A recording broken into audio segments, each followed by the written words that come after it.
안녕하세요. 정치를 쉽게 풉니다. 정치의 10단. 다음 달 8일 조국 전 장관과 그의 아내 정경심 교수는 자녀 입시 비리 2심 선고 결과를 앞두고 있습니다. 이런 가운데 오늘 차범근 전 축구대표팀 감독이 재판부에 조국 가족의 선처를 요구하는 탄원서를 제출한 것으로 확인돼서 큰 반향을 일으키고 있습니다. 차범근 감독은 그 탄원서에 이렇게 적었다고 합니다. 저는 조국 전 장관 가족과는 인연이 없습니다. 조국의 두 아이들은 모든 것을 내려놓았습니다. 그 용기와 반성을 깊이 헤아려 주시길 간곡히 부탁드리고 싶습니다. 벌써 5년이 넘는 시간이 지났습니다. 그동안 조국 가족이 받은 고통과 그들이 감수한 징벌은 비슷한 경험을 한 대한민국 수많은 학부모들에게 큰 경종이 되었으리라 확신합니다. 부디 자식들을 바라보는 마음으로 따뜻하게 바라봐 주시고 선처해 주시길 감히 부탁드리며 무식하고 보잘것없는 제가 이렇게 호소문을 올립니다. 그러면서 차범근 감독 측은 조 전 장관과 인연이 없으며 조 전 장관에 대한 지지나 정치적 성향과는 전혀 관계가 없다고 재차 밝히면서 그 탄원서를 제출하게 된 경위를 이렇게 설명했다고 합니다. 1998년 프랑스 월드컵 본선에서 성적이 좋지 않자 차범근 감독뿐만 아니라 가족들을 향한 비난의 목소리가 컸던 경험 때문이다. 당시 고등학교 3학년이었던 차두리 현 한국 축구팀 대표팀 코치가 고려대 진학을 앞두고 있었는데 진학을 못하게 해야 한다는 비난까지 있었다. 이런 경험 탓에 조 전 장관과 인연은 없지만 조 전 장관 자식들에게 선처를 베풀어 달라는 취지의 탄원서를 냈다는 것입니다. 자, 우리나라에서 모르는 사람이 없는 이 차범근이라는 레전드가 조국 전 장관과 인연은 없지만 동병상련의 아픔을 느꼈고 그래서 정치적 비난을 감수하고 이 탄원서까지 냈다는 겁니다. 자, 이것은 일반 국민들의 조국 전 장관에 대한 인식을 크게 환기시켰다고 생각합니다. 한마디로 이 정도면 되지 않았느냐. 아이를 키우는 우리도 조국처럼 표적이 되었다면 아마 난리가 났을 것이다. 그래서 난 동병상련을 느낀다. 이제 그만해도 된다. 라는 제안이었던 겁니다. 자, 우리나라 특권층이 국민정서법을 과도하게 자극해서 조국 가족을 멸문지화를 시켰습니다. 여기에 우리나라 레전드 차범근이 나서서 이제 그만합시다. 국민정서법에 호소하고 있다. 다음 뉴스. 최근 정부가 달 탐사 프로젝트 참여비 70억이 없다는 이유로 나사의 참여 제안에 거절한 사실이 드러나면서 큰 공분을 사고 있습니다. 한 과학계 인사는 이렇게 말했다고 합니다. 이번 불참은 우주개발 최강 미국의 50년 노하우를 견눈질할 기회를 걷어찬 것이다.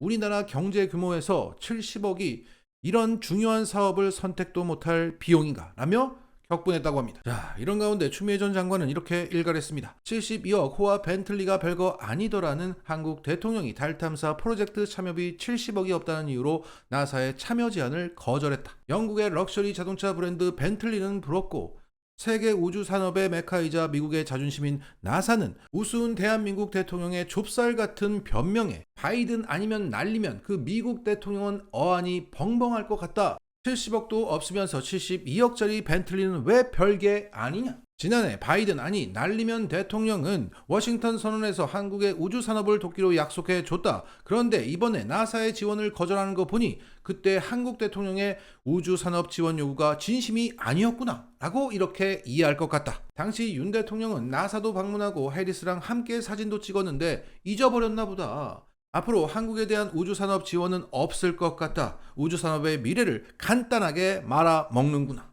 참고로 한국에서는 바이든 대통령은 바이든 아니면 날리면으로 부르게 됐다. 그리고 조국 전 장관도 이렇게 비판했습니다. 기가 막히는 일입니다. 그 70억은 윤김 해외 순방비, 그 579억 원, 그것만 조금만 줄여도 가능한 금액입니다. 박정희의 과학 입국 정책, 김대중의 IT 강국 정책 등에서 알 수 있듯이 과학기술은 진보 보수의 문제가 아니었습니다. 과학기술계가 가만히 있을 일이 아닙니다. 여기에 윤석열은 마치 불난 집에 부채질을 하듯 오늘 이런 발언을 했다고 합니다. 과학 대통령으로 기억되고 싶다. 와, 정말 진저리가 쳐집니다. 다음 뉴스.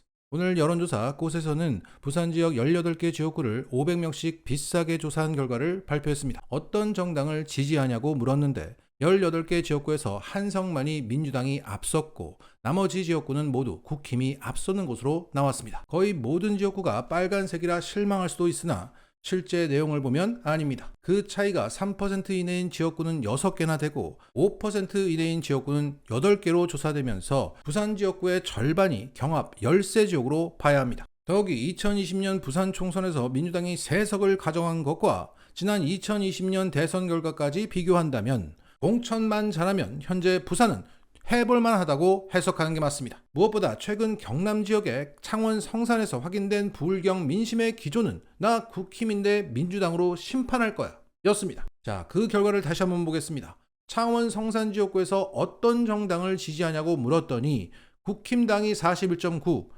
민주당이 31.6, 정의당 4%로 나왔습니다. 그런데 인물을 넣고 돌려봤더니 민주당 허성무 35.7, 국힘 현역 강기훈 31%, 정의당 여영국 10.9%로 뒤비졌습니다. 따라서 나 국힘인데 이번에 민주당 찍을 거야 라는 정권 심판 정서가 부울경의 거센 상황에서 누구를 넣고 돌리냐에 따라서 정당 지지도 10% 정도는 뒤비질 수 있다는 겁니다. 자, 그리고 부울경 지역은 아니지만 이런 현상은 전통적인 국힘 초강세 지역인 경기 포천 가평 지역구에서도 똑같이 나타나고 있습니다. 자, 여기서는 이렇게 물었습니다. 어떤 당의 후보를 찍을 거야? 라고 물었더니 국힘당 후보 찍을래? 44.4%, 민주당 후보 찍을래? 38%로 대답을 했는데 민주당 박윤국 후보가 국힘당 7명 전부를 5%에서 13%포인트 차이로 이기는 결과가 나왔습니다. 이러한 국힘 초강세 지역구에서도 역선택 현상이 심한 겁니다. 더욱이 같은 조사에서 국힘당 후보 찍겠다고 한 사람 중에 상당수가 민주당 후보를